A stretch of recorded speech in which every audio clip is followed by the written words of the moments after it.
out, let's talk about the Trickster beta that just launched here March 27th. And so just like we did before, Dorothy, I'll have you tell us about the Trickster, and then Sara, I'll have you edit her response and tell us the better version of what the books would have. Okay, I'm gonna hold this up. Can you see that? That is, yep, nice and full screen. It's so pretty. The cover is so pretty. Okay. The Trickster is the story of two young people who are in a city that I pictured as being like New Orleans at Mardi Gras time. Okay, only of course it's not, it's in a sort of quasi-medieval setting. The point of view alternates between Dilly and Fitch. So a girl and a boy alternate the point of view. Dilly is an attendant to the Lord's daughter who she's always admired, and she's a former street kid, so she feels very, very fortunate to be there. Fitch is the son of a family of smugglers, right? So their paths cross, and there are rumors of treason in the city, and their paths cross, and it turns out that because she has this knowledge, inside knowledge of the Lord's house, and he has this knowledge of the smugglers, they can put together information that no one else has. So they could make a big difference, but to do it, that she would have to betray this mistress that she greatly admires and who has taken her off the streets, and he would have to betray his family. Okay, so that's what it's about. So basically it's about the push and pull of families, families that we are born into and families that we make, and you know how we need their love and support, but they can make demands on us that I don't know, cripple is the wrong word, but sort of smother what our own instincts say is the right thing to do. Sara, what do you think? Page one rewrite, or maybe just a little polishing? I think that's a perfect summation, to be honest. And it has a dog in it. So what else do you want? What else do you want from a book? Tick. A beautiful dog on the cover. There's a dog in the book that is, at one point, I think you said he's enchanted by the presence of sausage. It's a line that's been recurring to me. I don't know why. Once in a while, just a little earworm will break off from a book. I'm like, what would it be like to be enchanted by sausage? That sounds like a good day. So what's with all the dogs? Well, this book, Dilly appears in a different book to the Wind Reader, where she's one of 3 street kids. She's a secondary character. And at that point, I gave her the dog, Tuck is his name, because I thought, well, I like dogs. They need a guard dog, a Tuck. And because she was a minor character, it wasn't an issue. Then in this book, she's the major character. And so what that means is that Tuck appears on many, many, many pages, right? So, and it's really hard to remember that Tuck is supposed to be there. It's like trying to remember that your character has a bruise or a limp or is carrying something.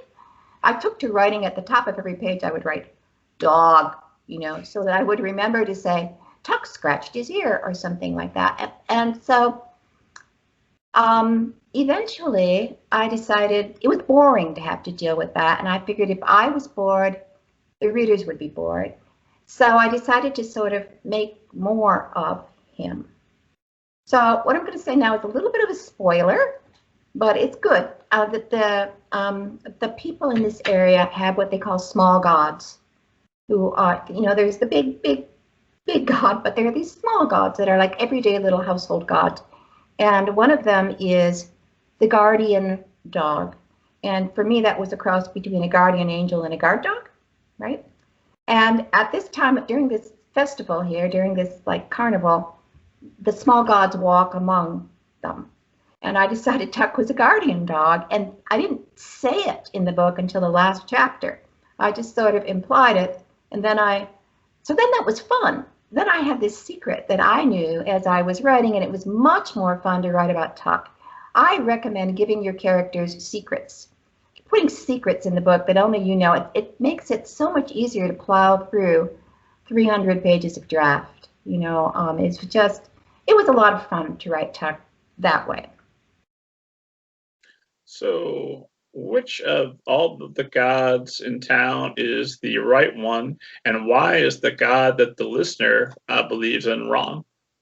No, just I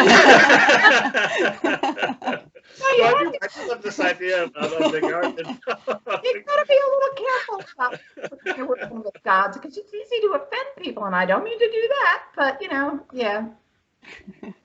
So how does that change things, knowing that the dog, I mean, are there supernatural powers that are possessed and are just being kept completely 100% secret? I don't know that Tuck is particularly supernatural. Do you think so? Can you think of anything, Sara? I don't think so. No, it's quite nice the way, after read it, obviously I've read the book a few times now, so getting to the end and then going, oh, okay, I'm going to reread these bits now to see if you've dropped any hints. And what you were saying, Dorothy, about it's fun to have that secret, which is foreshadowed, but it doesn't make the book lose anything, regardless of how the reader has read it. Yeah. Which is always nice, because, sometimes, especially with, books and TV shows, there's this twist at the end and then you almost feel betrayed. And it's like, actually, I'm not going to go back and read it because everything is a lie and it just came out of nowhere and it's ridiculous. Whereas, with the way that Dorothy's written it, it kind of ties things up nicely instead of just completely destroying all the, hopes and dreams you had for this cute animal previously. Yeah. I'm very attached to Tuck.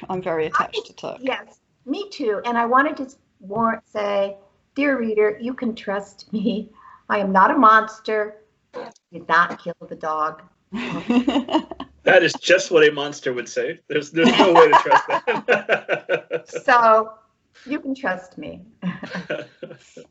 I can hear that, Sara, you've been betrayed by authors before, and I know I have as well. I've had at least one book I can vividly remember, like, nope, that is a betrayal. There's nothing that set that twist up, but I checked it across the room and I haven't read anything by that person since. It's so disappointing. It's almost as though, oh, I need to shock people, and it's just, for me, and I don't know whether I'm slightly jaded after so many years in editorial now, but it for me, it comes across as quite lazy when it literally comes out of nowhere and there's no kind of foreshadowing at all. It's kind of, okay, fine. I'm thinking about a certain book at the moment where the character turned into a half elf, and I put the book down mid-book, which I never do, and didn't buy the third one in the series. So, yeah. Although I'm biased against elves anyway. But apart from that...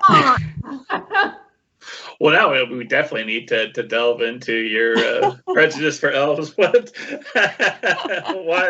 have elves done to you? Yeah. It was just it. So the whole Lord of the Rings films came out when I was at school, and everyone just wanted to be an elf with all the role play games and stuff, and I just got sick of them. To be honest, overpowered usually. So, yeah, anyway. Sorry, esteemed listeners, if you're a fan of Legolas. Sara, I used to write Lord of the Rings fanfic. I'm being very careful with what I say, Dorothy. Well, now, Dorothy, I think that it's on you. I just heard a challenge. If I'm you, I'm thinking the gauntlet has been thrown down. Sara's at least going to read all of the next books you're going to write. Yeah. It seems to me that the challenge is for you to write the perfect half-elf story that's going to change Sara's mind forever. I don't think so. But that could also be a dog. I'm open to a half-elf dog. That would actually be amazing.